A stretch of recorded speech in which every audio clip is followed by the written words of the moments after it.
Praise God. Wala pong imposible sa Panginoon. Yung feeling natin hindi na kayang mabago, nagkakamali tayo kasi lahat kayang baguhin ng Panginoon. Amen po ba? Ang dami nating mga testimonies dito pagdating sa mga identity. Dating bakla, tinuwid ng Panginoon, ngayon talagang machong-macho na. Dating bading, naging badong. Andyan sila Ate Yoli, sila Tom, Pastor Tom. Ang daming makakapag-testify papaano sila binago ng Panginoon. Kaya kung ikaw, kapatid, ay nasa kalagayan ngayon, nag-i-struggle ka, gusto mong magbago pero di mo magawa. Alam mo bang nasa Diyos ang awa?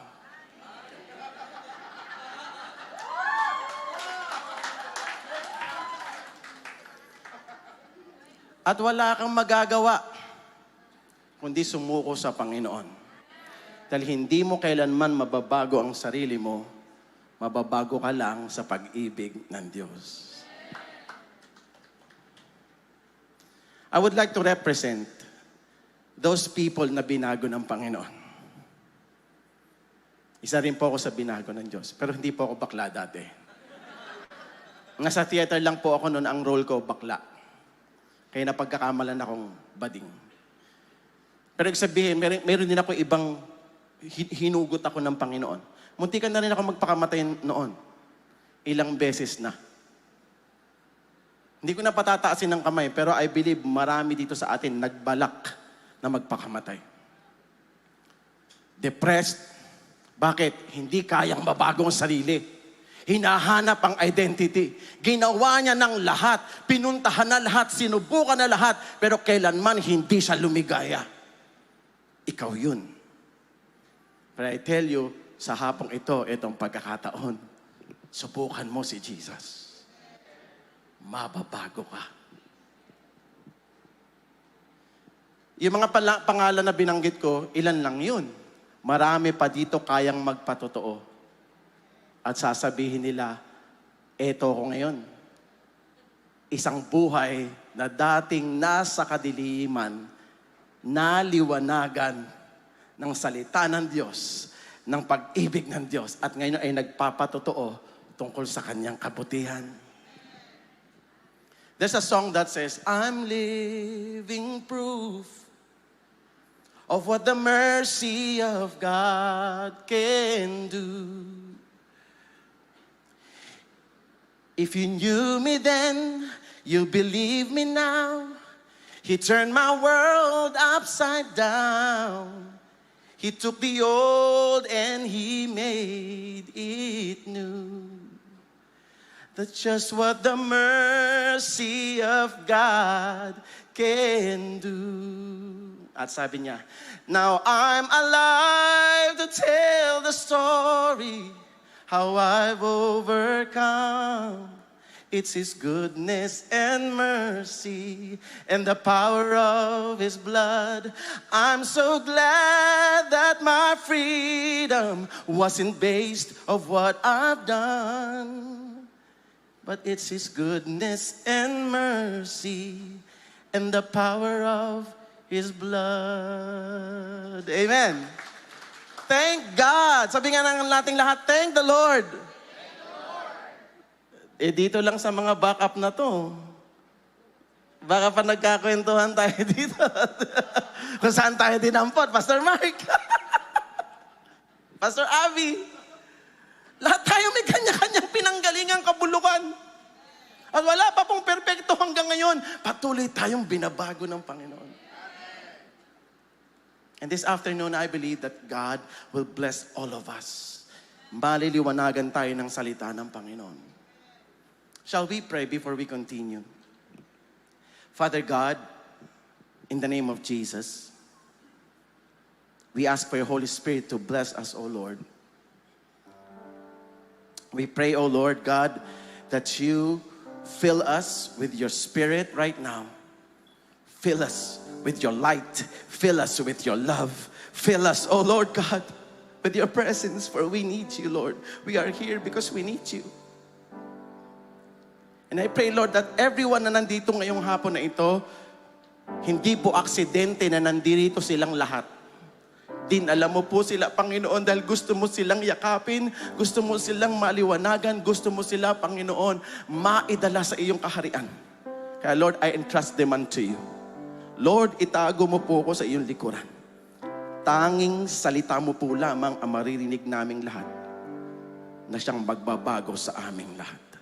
Sa iyo po lamang ang kaluwalhatian itong aming dalangin sa pangalan ng aming Panginoong Jesus. Amen and amen. Pwede bang palakpakan natin si Lord? Are you ready for the Word of God? The title of this message is Light in the Darkness. Ephesians 5:8. For you were once darkness. Amen ba dyan? But now, you are light in the Lord. Live as children of light. Pwede bang pasabi sa katabi mo, alam mo bang dati kang madilim, dati kang nasa kadiliman? Sabi mo, alam mo bang dati kang nasa kadiliman? Ako po dati ako madilim eh. Salamat sa likas papaya. Lumiwanag ng onte. Hindi, nasa kadiliman po tayong lahat. Alam niyo po ang testimony ko, di ba? 7 years old ako na born again. Pero bigla po napunta sa kadiliman eh. Along the way na itong journey ko as a Christian, nakwento ko yan sa inyo, nag-backslide ako, di ba? Nakwento sa inyo, naglalayas-layas pa ako pero matalino ko. Hindi ako naglalayas ng malayo. Sa likod lang ng bahay namin. Sa kabilang kanto, yan. Talino to, men. Pero nasubukan ko na rin magbisyo. Sigarilyo, alak. Nagtitrip kami. Christian na ako niyan, ha? Alam niyo kung saan ang galing yung ganun ko? Ba't ako pumunta sa kasamaan? Ba't ako nagbisyo, no? Galit sa puso. Galit ako sa pastor ko. Galit ako sa mga ka-member ko. Kasi feeling ko may favoritism. Pag ako nagpaalam, hindi ako pinapayagan. Pag yung iba nagpaalam, ang bilis payagan. Pag sa akin, galit. So, parang hindi ko maintindihan. At ang dami pang nangyari. Siyempre, hindi lang naman yun yung dahilan. Pero makaka-relate kayo dyan. At sinadya akong mag-backslide. Sinadya akong pumunta sa kadiliman. Yung dati ko mga ini-evangelize, yung inaaya ko sa youth service, pinuntahan ko. Sabi ko, Brad, inom tayo. Nagpabili akong gin. Yung gin bilog. Inom tayo. Bakit? Naging concern sila sa akin eh. Bakit? Anong problema? Pag-usapan natin yan. Sabi ko, hindi, basta, uminom tayo. Anniversary ng church namin kinabukasan. Maraming ganyan sa church, ha? Kompleto attendance sa Sunday service, ha? Pero backslider na pala. Nakikinig ka nga ngayon, eh, pero backslider ka na, eh. Sinadya ko talaga dahil sama ng loob ko, eh. Sama talaga. Ang dami kong galit sa puso. Sabi ko, pabili kayo. Bili silang gin. Alam mo, hindi naman ako lasinggero eh. Isang shot, suka ako sa CR eh. Ayoko na uminom. Pero kinabukasan, inom na naman kami. Ang dahil sabi, yung ini-evangelize ko, instant na ini-evangelize ko, sinasamahan ko pa mapunta sa impyerno. But then again, the Lord, nakipag-usap ako sa Panginoon. Kasi alam ko naman na masama eh. Alam ko naman eh. Sabi ko, Lord, baka pwede naman. Dahil ang kulit ko, nasubukan nyo na yon, yung hingi ka ng tawad, tapos magagawa mo na naman, tapos hingi ka na naman ng tawad, magagawa mo na naman, hingi ka ng tawad, nasubukan nyo na yon, o baka ako lang, kayo lahat perfecto kayo. Nasubukan nyo na yan? At syempre, alam naman natin na hindi maganda yon, di ba? Minsan, tayo na ang humuhusga sa sarili natin. Tama? Kaya nga may mga nagpapakamatay. May mga pasto na nagpapakamatay sa ibang bansa. Tama ba? Nagkaroon ng kasalanan, dahil sobrang kahihiyan ang haharapin, nagpakamatay. Imbis na magbago, imbis na magsisi. And then lang, bakit? Hindi atim yung kanyang kahihiyan haharapin. I have that same feeling na, Lord, gumagawa ako ng kasalanan, hingi ako ng tawad sa iyo, gagawa na naman ako ng kasalanan, hingi ako ng tawad sa iyo, ang kulit ko na, Lord, it's so unfair for you. Pwede ba, patayin mo na lang ako? Yun. Ready na ako nun kasi parang feeling ko, Lord, it's so unfair for you. Sige, Lord, okay na, patayin mo na lang ako. Kung yun talaga yung judgment mo sa akin. Nagyosi pa ako noon sa ilalim ng punong mangga. Maliwanag ang dilaw na buwan at walang puting ilaw. Sige, Lord, patayin mo lang ako. Circle. Alam mo yun? Hindi ko na kaya maatim to. Square. Lord, hindi ko na kaya. Star. Diba? Paiba na ng paiba yung shape eh. Diba? Unicorn. Alam mo yun, yung nagsisisi ako, gusto ko ng i-judge na lang ako ng Panginoon, pero tuloy pa rin ng higop. Biglang gaganon. I'm ready now, Lord, kill me now. Pero ito lang, alam mo, ito nagpabago sa akin, mga kapatid. Ready na akong paluin na lang ako na Lord. Sige, alam mo yun, Pastor Mike, ang ganun feeling na, sige Lord, kahit ilan, paluin mo na lang ako. Masabago lang ako. Oh, Lord. Kasi alam kong hindi tama eh. Hindi talaga eh. Sinasadya ako nga eh. Alam mo, kaya kong patotohanan na napakabuti ng Panginoon. Pag-ibig niya, hindi nagbabago.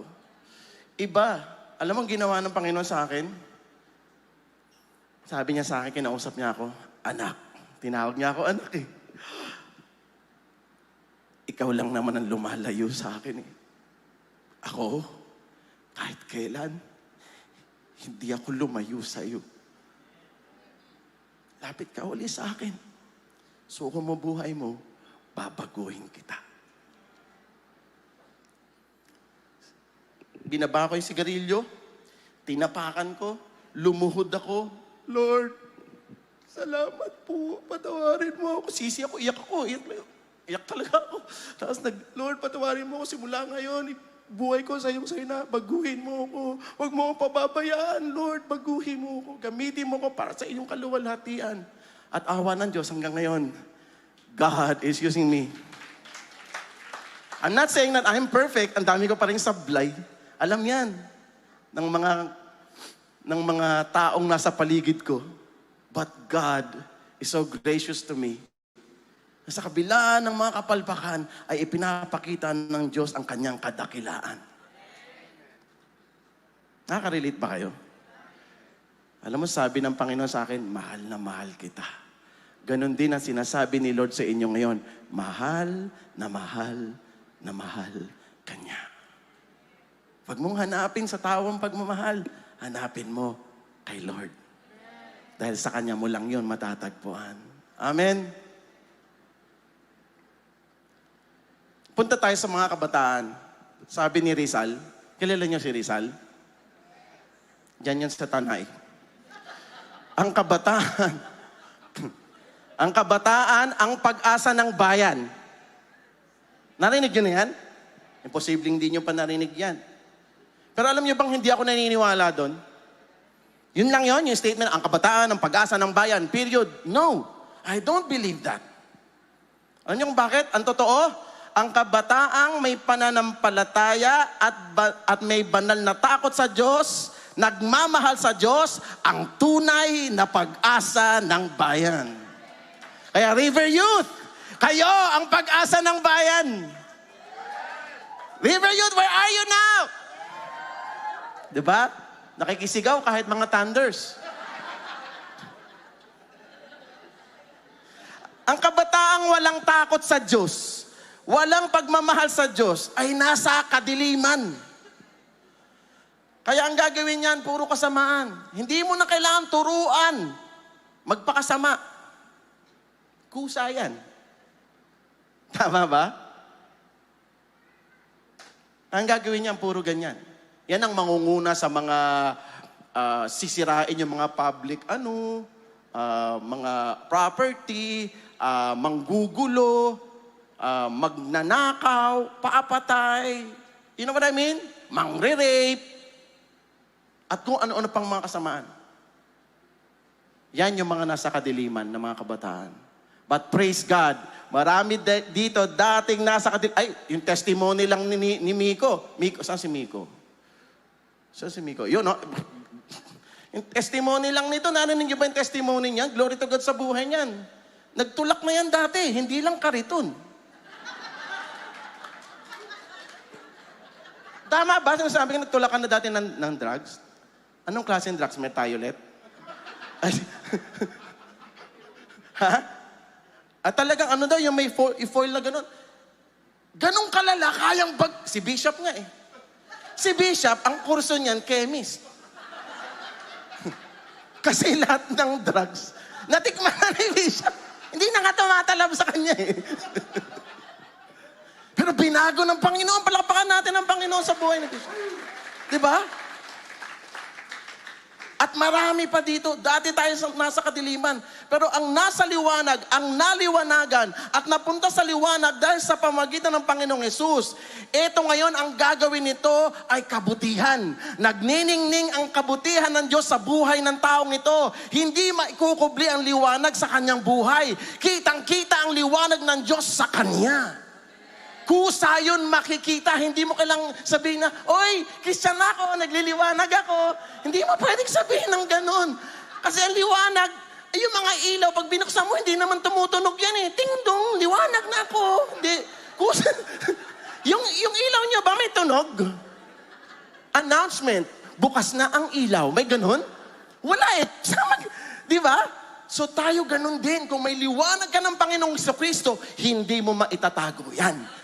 Kusang makikita yan. Kaya ngayon madalas kong sinasabi dito, pag may nagtatanong sa inyo, dalawa pwede magtanong eh. Christian ka? O kaya naman, Christian ka, no? Christian ka? Christian ka, no? Alin din yung better question? Christian ka, no? Bakit? Ibig sabihin, parang may clue sila eh. Dali lang. Parang Christian to. Kasi di ba 3 taon na natin to chinichismis? Parang hindi man lang natatablan. Ang bait eh. You know what I mean? Christian to. Kasi makikita talaga. Nasubukan mo ng tanongin ng ganon, Christian ka, no? O, Christian ka? River of God? Kailan pa? 10 years? Gulat to. Kasi hindi nakikita eh. Heart check tayo mga kapatid. Kasi totoo lang, though we are all in the process, pero sa ito lagi sinasabi nila Bishop, Pastor Rachel, mga pastors natin dito, ang totoong naka-encounter kay God, at ang totoong sumuko sa Diyos, makikita mo agad yung evidence. Dahil hindi nagsisinungaling ang ebidensya. Makikita eh. Kilala agad. Sa sinasabi mo, sa buhay mo, kita, rinig, ramdam. Kailangan natin ng liwanag. Ang mundong ito ay padilim ng padilim. Tama? Makinig kayo ng news. Ang daming lumalabas ngayon. Kala natin ang gera lang between Russia and Ukraine, Israel versus Hamas. Napakinggang gupon itong mga karaan. Ang dami pala nangyayari na ngayon. Ang dami na. Yung Taiwan lang, tsaka yung China. Pakistan, Iran, nagbabanatan. Taiwan. You know what I mean? Ang dami pa palang nangyayari. Hindi tayo aware. Kasi nga, padilim ng padilim. Yung mga nabubuntis ngayon, ang babata. 12, 13. Paano? Yung mga nagpapakamatay, dami. Kasi padilim ng padilim ang mundo. Kailangan ng liwanag. Sino ang liwanag na ito? Ito yung kinote kanina ni ate. Jesus is the light. John 8:12. When Jesus spoke again to the people, He said, I am the light of the world. Whoever follows me will never walk in darkness, but will have the light of life. Are you here? Sino rito ang gustong makalaya sa kadiliman? Huwag na kayo magtaas ng kamay, titig lang kayo sa akin. Sino rito gusto makalaya? sagutin mo sa puso mo.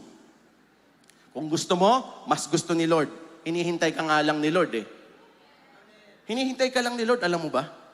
Bago mo paggustuhin, hinihintay ni Lord. Kaya kapatid, kailangan mo si Jesus para makalaya ka sa kadiliman na yan. Mapunta ka sa liwanag.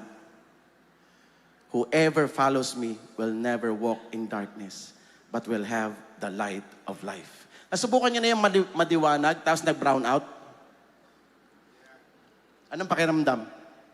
Tapos walang ibang ilaw. Ni single point of light, wala. Anong feeling? Wala. Lost ka. Hindi mo alam kung saan pupunta. Alam nga namang biglang nag-brown out, tapos nagtakbuhan tayo lahat.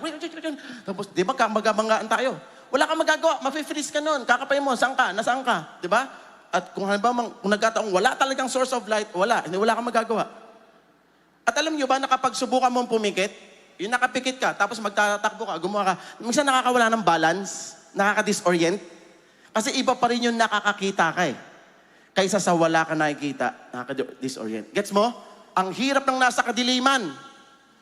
Ala tsamba ang banatan. Madalas, madatapa ka. Madalas, mapapahama ka. Bakit? Wala kang makita. Kaya kailangan mo makakita. Kailangan mo ang liwanag. Si Jesus lang ang kailangan mo. Hindi ka mangangapa sa dilim kapag nasa iyo si Jesus because He is the light. Psalms 119, verse 105. Your word is a lamp for my feet, a light on my path. Siya lang ang liwanag ng buhay. Kung nangangailangan, confused ka ngayon, ang dilim, hindi mo alam kung saan pupunta, hindi mo nga alam kung nakatayo ka pa, nakahiga ka, kasi ang dilim, disoriented ka na. You need the light of you need the light, you need God, you need the Word of God because it is our light unto our feet. So pag may liwanag ka, alam mo na ngayon yung dadaanan mo, magkakaroon ka na ng direksyon kapag may liwanag ka. Sino yan? Si Jesus yan. Kapag nasa iyo ang liwanag, hindi ka na mangangapa sa dilim. Marami sa inyo dito nagpapapray, tama? Pastor Mark, pag-pray mo naman ako, bakit? I need direction. Pero alam niyo ba, na pwede niya namang diretso hindi. Tama? It's like ganito, demo tayo. Pastor Mark, add dito. Pwedeng tayo dito.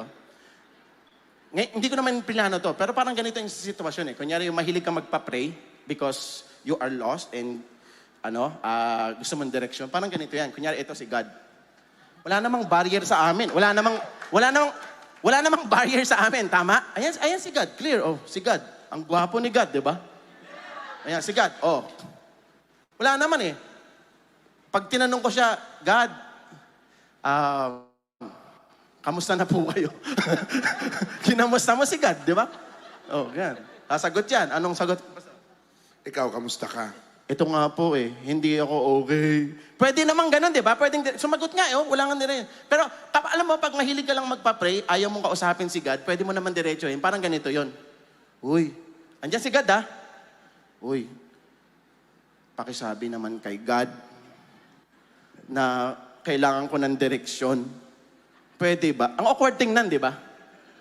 Andyan lang si God oh. Pwede mo naman diretsohin eh. Ang pangit, di ba? So, dumiretso ka na lang kay God. I'm not saying that praying for someone is bad. But hindi yun yung mas maganda dumiretso ka. Kasi pwede mo namang marinig si God. Kaya nga tinuturo dito sa River of God, paano makinig kay God. Amen ba? Salamat sa inyong dalawa. So, what do I mean by that? Gusto natin ng liwanag, gusto natin maliwanagan, lapit tayo kay God, diretsuhan lang. Wala nang masyadong explanation. Diretsuhan lang. Yung confusion mo, mawawala. Bakit? Liliwanagan ni Lord eh. Bibigyan ka ng kaliwanagan. At makakapag-decide ka ng tama. Alam mo, wala namang formula dito eh. Kami mga pastors, wala namang kaming tinuturong formula. Ang Word of God, wala namang formula eh. Alam mo formula? Sumuko ka sa Panginoon, siya bahala sa'yo. That's the only formula. Sumuko ka. Yun lang, wala na. Sumuko ka, magtiwala ka sa Kanya. That's it. And let the Lord guide you. Let the Lord instruct you. Let the Lord move you. In Him we live and move and have our being. Amen. At alam mo, pag naliwanagan ka ng Panginoong Jesus, ikaw ngayon ay nagiging ano? You become a light. Ano sabi sa binasa natin kanina? Sa you were once darkness, but now you are light in the world. Yung mga nag-testify dito, yung mga testimonies ninyo, para kayo nagliliwanag. Now I'm alive to tell the story, how I've overcome. It's His goodness and mercy, and the power of His blood. Sinagsisigawan mo, nagliliwanag ka, kita sa buhay mo. Nagiging liwanag ka, kapatid.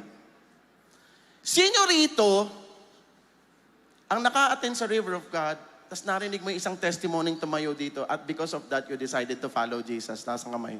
Is there someone? O na-inspire sa ibang nakita mong nagbago, kahit hindi man taga River of God, na-inspire sa nakita mong, pwede pala. Taas ang kamay, taas ang kamay. Palakpakan natin ang Panginoon, di ba? Pwede. Liwanag eh. At alam mo ba, dahil nandito ka na ngayon, nasa liwanag ka na, ikaw ngayon ay liwanag na rin. Magte-testify ka na rin. Ang buhay mo ay gagawing inspirasyon, gagawing mensahe, buhay na mensahe ng Panginoon para yung iba, yung kamag-anak mo, yung kapitbahay mo, kahit kaaway mo, ay madadala mo sa kaharian ng Panginoon. Dahil sa liwanag na tinanggap mo mula sa liwanag ang ating Panginoong Hesukristo. Amen? You become a light. Matthew 5:14-16. You are the light of the world. A town built on a hill cannot be hidden. Neither do people light a lamp and put it under a bowl. Instead, they put it on its stand. And it gives light to everyone in the house. In the same way, eto na, brothers and sisters, children of God, let your light shine before others, that they may see your good deeds and glorify your Father in heaven. Hallelujah! We are a disciple-making church. Amen? That's our, yan ang hinihinga natin dito. Go and make disciples. Tama? Eto, dito magsisimula yun. Kung paano naging totoo ang Panginoon sa buhay mo, hindi mo masyadong kailangan ng maraming paliwanag. Nakikita lang ang buhay mo, maiintindihan na nila ang pag-ibig ng Panginoong Hesukristo. Kaya pag nagsalita ka, pag nag-invite ka, kapag nag-pray ka for somebody, nilagay nila sa puso mo, sigurado may effect yon, sigurado powerful yon, sigurado may resulta yon. May madadala at madadala ka sa kaharian ng Panginoon.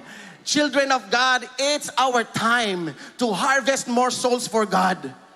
Pero it's hard to harvest souls kapag wala ka sa liwanag. Saan mo sila dadalhin? Nakakita ka ng dalawang bulag na nag-akayan? Dito tayo. Alam mo yan, nakakita ka ng ganon? Wala. Saan mapupunta yun? Di pareho silang bulag. Wala silang ano. You know what I mean? Walang mararating. Pero kung yung isa doon nakakakita, nakita nyo na yung dito, yan sa Palambray Massage, pag nagsi-CR sila, may alalay eh. Yung merong isang di nakakarating sila doon, tapos iba naman, kabisado na. Glass pa lang, alam nilang River of God. You know what I mean? You are a light of this world. Kapatid, gagawin ni Satanas lahat ng paraan. Because John 10:10 says, the thief comes to steal, to kill, and destroy. He will try his best to pull you back kung saan ka nang galing. Pansinin nyo, hindi humihinto yung temptation. Nung na-born again ka ba, biglang nawala yung temptation? Dumami pa nga lalo eh. Kasi magdo-double time yan si Satan. Tatambakan ka na mas malulupit na temptation, di ba? Pero okay lang yun. Because we have overcome by the blood of the Lamb. Lapit ka lagi kay Lord. Papuno ka ng kapangyarihan ng Panginoon. Ang mindset, kapatid, ikaw ay binago na ng Panginoon. Wala na ang dating pagkatao. Ikaw ay bago na dahil nakipag-isa ka kay Kristo. Kaya kung ano man ang ginagawa ng kaaway, tinetempt ka niya, dinadala ka niya, pabalik sa kasalanan, pabalik sa kamatayan. So sabi mo, ito sinabi ni Pastor Rachel kanina, It's enough. Diba? Mali mo, Inglesero si Satan. It's enough. Eh kung kung Pilipino siya, diba? Tama na! Ayoko na! Nasubukan nyo nang isigaw yan? Ayoko na! Tama na! Diba? Pwede bang sabihin natin lahat, Satan! It's enough! Tama na! Tatamaan ka! Guess mo? We have overcome by the blood of the Lamb. Hindi ito sarili mong lakas. Hindi ito sarili mong galing. Walang kaya dito magsabing, God. Sa totoo lang, pag nag-decide naman ako magbabago naman talaga ako.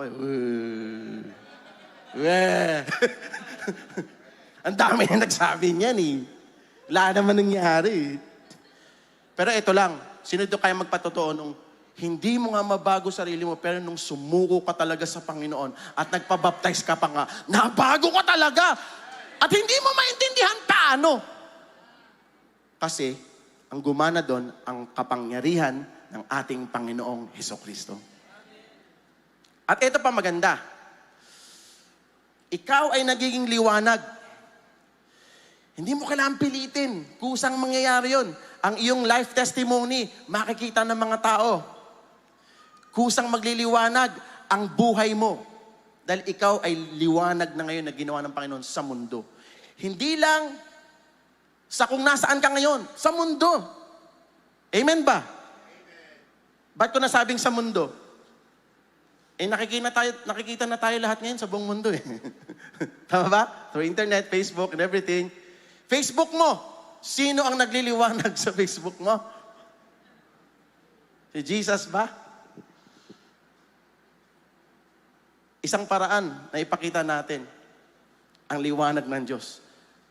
Kahit sa anong area ng buhay natin, kahit sa Facebook mo, pwede kang mag-share. Amen ba? Pero dapat yung pag-share mo, huwag ka lang puro post ng verse. Kita din sa buhay. Amen? May mahirap ba dito sa pinapaliwanag? Madali lang. Kasi practical po ito mga kapatid. Number 3, sinasabi ng Panginoon sa ating lahat, binibili natin. Si Jesus ang liwanag.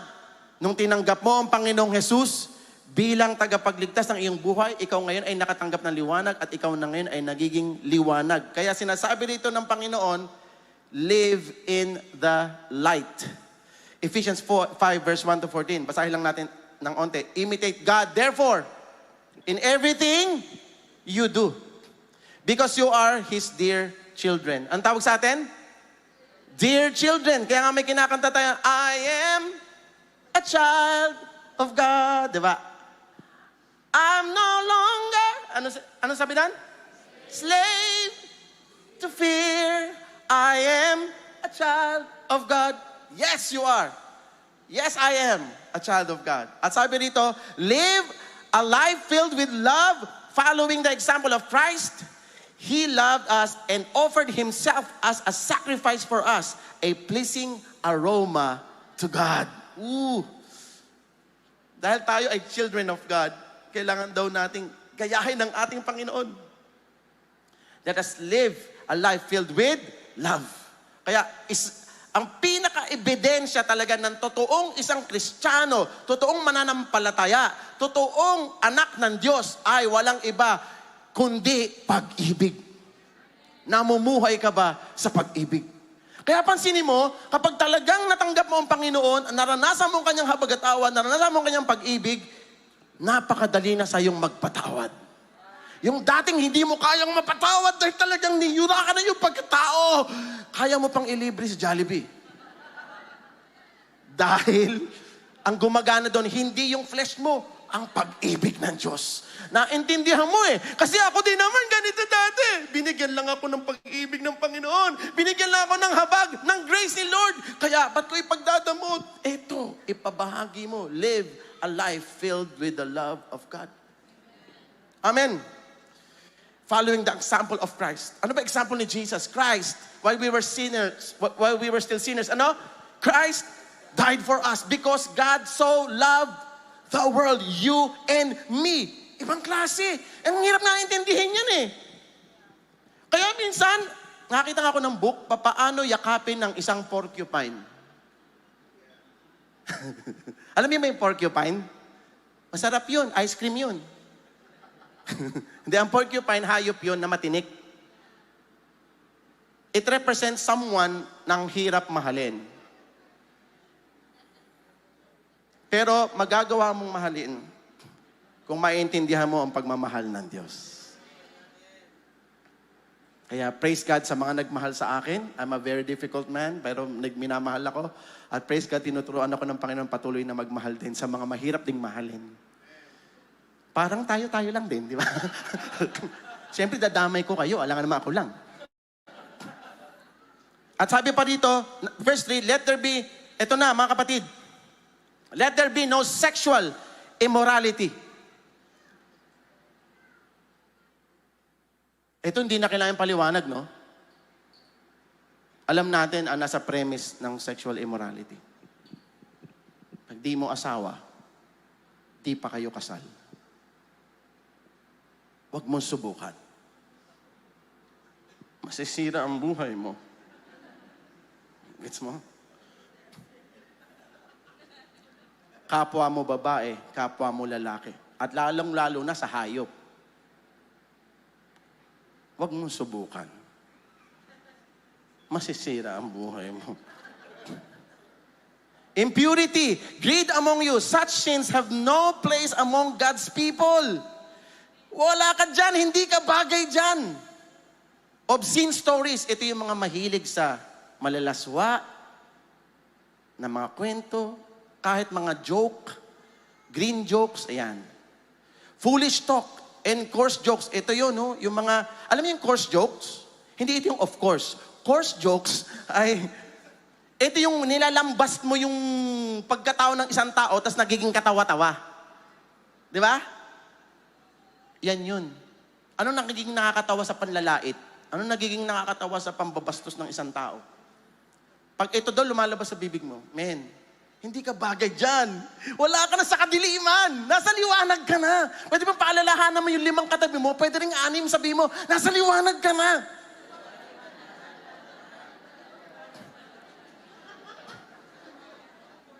Di ba?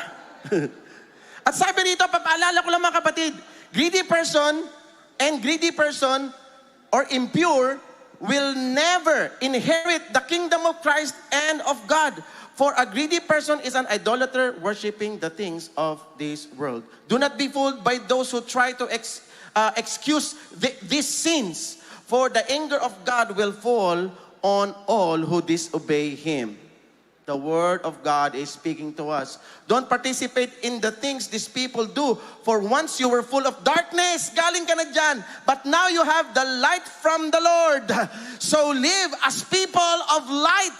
For this light within you produces only what is good and right and true.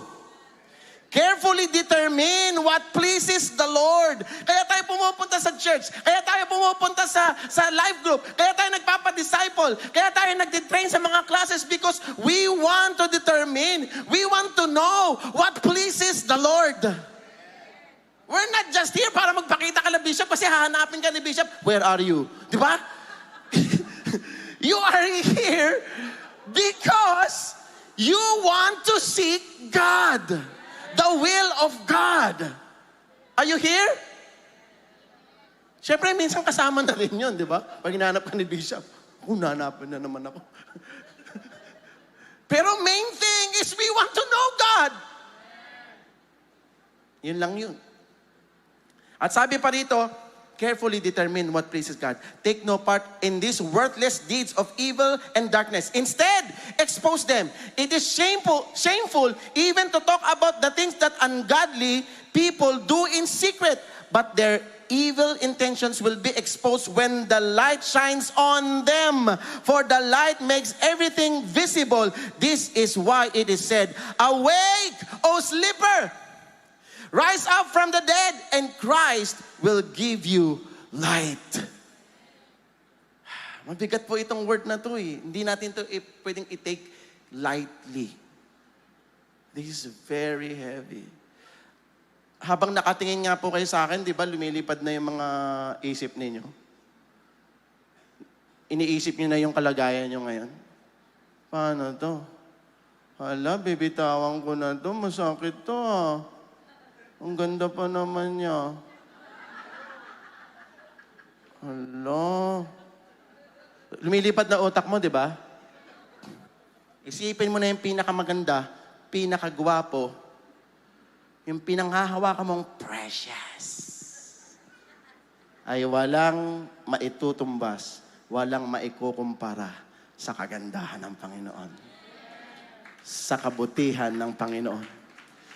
Dahil sa Kanya, ang lahat ng bagay ay nagmula. Ang bawat mabubuting bagay ay nagmumula sa Panginoon. Are you here? You need Jesus. You need God. Stay with Jesus. Live with Jesus.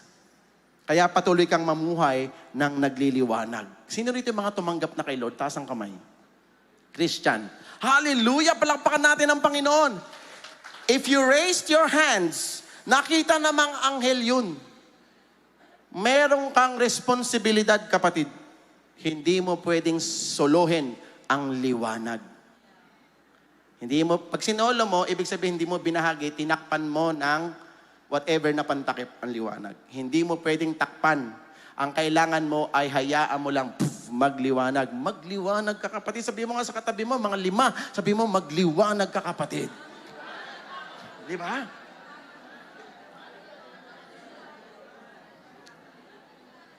Continue to be a light.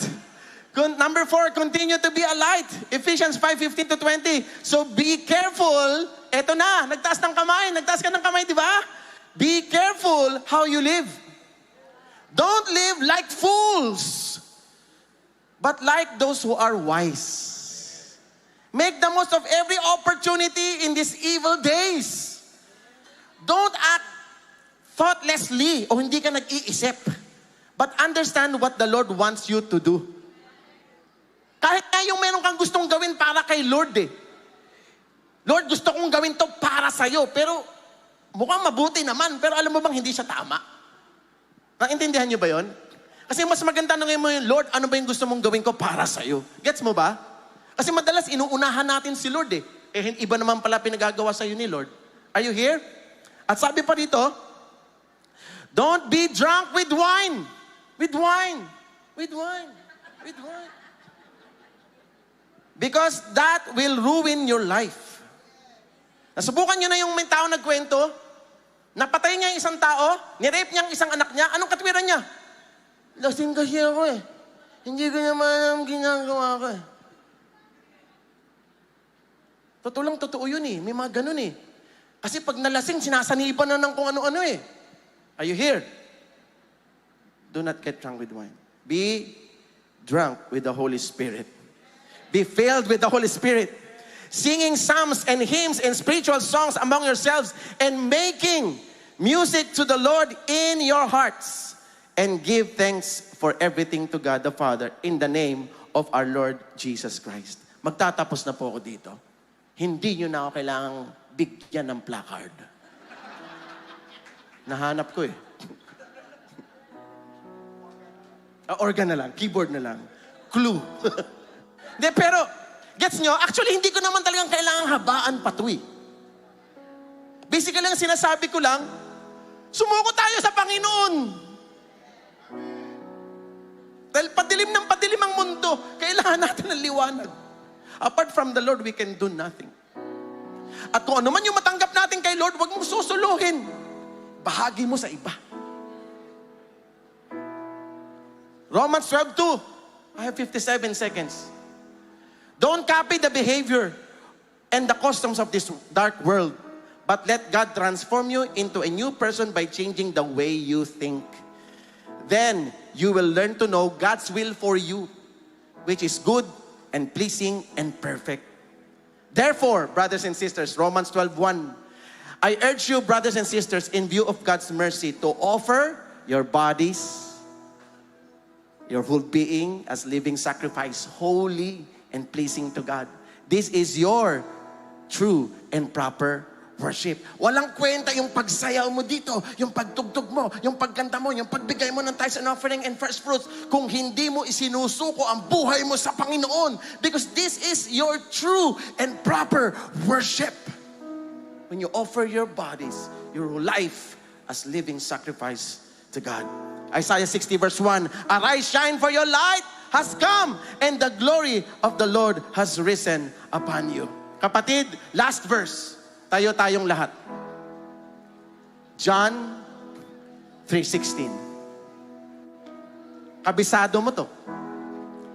Pero i-recite natin. Sabay-sabay tayo. 1, 2, 3. For God so loved the world that He gave His one and only Son, that whosoever believes in Him shall not perish, but have everlasting life. Do you want to have everlasting life? Do you want to live endlessly? Trust the Lord Jesus. Believe in the Lord Jesus. Have faith in the Lord Jesus. Receive Him as your Savior and Lord and make Him your King. You will live with everlasting life. God loves you. At kung ano man ang pinagdadaanan mo ngayon, hindi mo mabago sarili mo, eto na yung panahon mo. God can change you. All you have to do is to surrender your life to God and say, Lord, I give you my life. And I will follow you. From this day on, no turning back. No turning back. If you are that person that you want to surrender your life to God, there's nothing to be ashamed of. You need to surrender your life to Jesus. And Jesus, yung kanyang mga kamay ay bukas, yayakapin kanya. I would like to invite you and challenge you right now. Decide for yourself. If you want to follow Jesus with all your heart and make Him your Lord and Savior, come to the front and surrender your life to God. Meron kang struggle, meron gusto mo magpabago sa Panginoon, come to the front and surrender your life to God. Naku, mga kabataan, lalo na mga magulang, lumapit kayo sa Panginoon. May problema kayo mag-asawa, may problema kayo mga anak, hindi nyo naman masusolve yan na kayo lang. Kailangan yung pag-ibig ng Panginoon, kailangan yung liwanag ng Diyos. Salamat sa kabutihan ng Panginoon. Salamat sa liwanag ng Panginoon. The altar is open. Come to the front. Decide for yourself. Make a step of faith. It's enough, Satan. Lalakad ako ngayon sa harapan. I will decide to follow Jesus. I will decide to follow Jesus. Hindi ako dapat mahiya ngayon.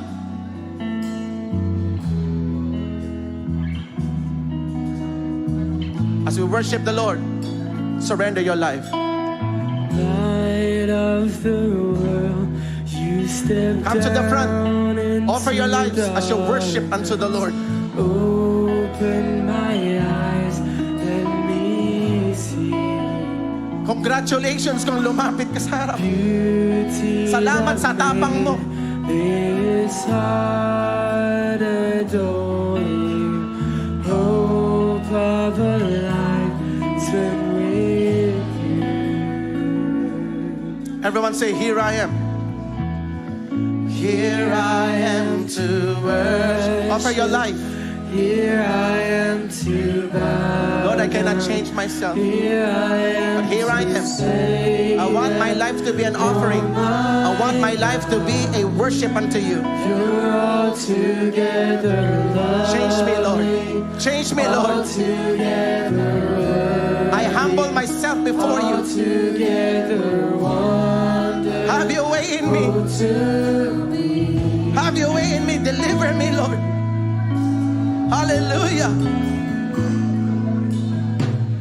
Light of the world, you step down into dark. People at the back, let's worship the Lord. Open Lahat ng mga hindi my lumapit sa harapan, let's worship the Lord. Worship the Lord. Hallelujah. beauty that made this heart adore you. Hope of a life spent with Freedom, freedom, freedom. I speak freedom. Come on. Here I am to worship. Come on. Here I am to bow down. Be humble. Here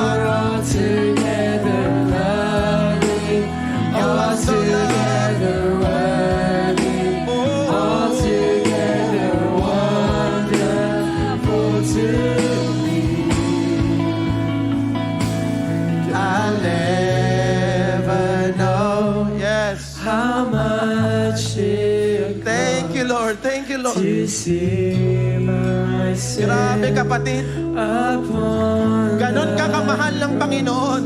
Amen. Hindi niya lang sinabi na mahal ka niya. Pinatunayan niya sa cross ng Kalbaryo. To see Pinagbayaran niya ng sarili niyang dugo, sarili niyang buhay para magkaroon ka ng kaligtasan. Kaya ngayon, sambahin mo siya sa Espiritu at katotohanan. Kung ikaw ay pinalaya, kung ikaw ay naliwanagan, purihin mo, sambahin ang ating Panginoon sapagkat siya ay nararapat. Hallelujah! Hallelujah! how much it Oh, to see my sin upon I'll never know